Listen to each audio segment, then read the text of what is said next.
గోధుమ పిండితో 10 నిమిషాల్లో ఈ టిఫిన్ మనకు తయారైపోతుంది. ఇది టిఫిన్‌తో పాటు స్నాక్‌గా అయినా, డిన్నర్‌లోకైనా కూడా బావుంటుంది. మరి ఎలా చేయాలో చూద్దాము. దీనికోసం ముందుగా గిన్నెలోకి 1 కప్పు గోధుమ పిండి, సన్నగా తరిగిన 2 స్పూన్ల ఉల్లిపాయ తరుగు, 2 స్పూన్ల సన్నటి టొమాటో తరుగు, 2 స్పూన్ల క్యారెట్ తరుగు, 2 పచ్చిమిరపకాయల సన్నటి తరుగు, 1 స్పూన్ వెల్లుల్లి తరుగు, కొద్దిగా కొత్తిమీర తరుగు, 1 స్పూన్ చిల్లీ ఫ్లేక్స్ కానీ, పావు స్పూన్ మిరియాల పొడి కానీ వేసుకోండి. నేను ఇక్కడ చిల్లీ ఫ్లేక్స్ తీసుకుంటున్నాను. రుచికి తగినంత ఉప్పు వేసుకుని 1 కప్పు నీళ్లను వేసుకోండి.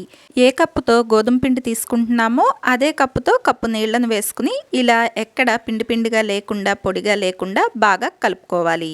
ఇది కాస్త చిక్కగానే అనిపిస్తుంది. ఇలా పూర్తిగా కలుపుకున్న తర్వాత దీనిలో 2 కోడిగుడ్లను వేసుకోండి. వేసుకున్న కోడిగుడ్లు మిశ్రమంలో పూర్తిగా కలిసేలాగా కలుపుకోండి. మీరు కోడిగుడ్లు బదులుగా ఇంకాస్త నీళ్లను వేసుకుని కూడా పలుచగా చేసుకోవచ్చు.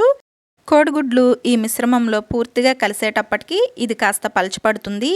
వీడియోలో చూపిస్తున్నట్లుగా మనం దోసల పిండి ఎలా ఉంటుందో దానికంటే కాస్త చిక్కగా అనిపిస్తుంది. ఇలా వచ్చేంత వరకు కలుపుకుని ఈ మిశ్రమాన్ని ఓ పక్కన పెట్టుకున్న తర్వాత స్టవ్ పైన ప్యాన్ పెట్టుకుని ప్యాన్ వేడెక్కిన తర్వాత కాస్త నూనెను వేసుకోండి. మంటను మీడియం ఫ్లేమ్లో పెట్టుకుని కలిపి పెట్టుకున్న మిశ్రమాన్ని 2 గరిటెలు ప్యాన్ పైన వేసుకుని ఇలా దోసలాగా వేసుకోండి. ఇది కాస్త మందంగానే ఉంటుంది. ఒకవైపు పచ్చిదనం పోయిన తర్వాత అంచుల వెంట పైన కొద్దిగా నూనెను వేసుకుని రెండో వైపుకు తిరగేసుకోండి. రెండో వైపు కూడా ఒక 1/2 నిమిషం పాటు కాల్చుకోండి. ఇలా 2 వైపులా కాల్చుకుంటూ అంచుల వెంట కూడా ఎక్కడా పచ్చిదనం లేకుండా చూసుకుంటూ నిదానంగా కాలనివ్వండి. ఇలానే మిగిలిన మిశ్రమంతో కూడా దోసల్లాగా వేసుకోండి. మంటను మీడియం ఫ్లేమ్లోనే ఉంచుకుని ఎర్రటి రంగు వచ్చేంత వరకు కాల్చుకుని తీసుకోండి.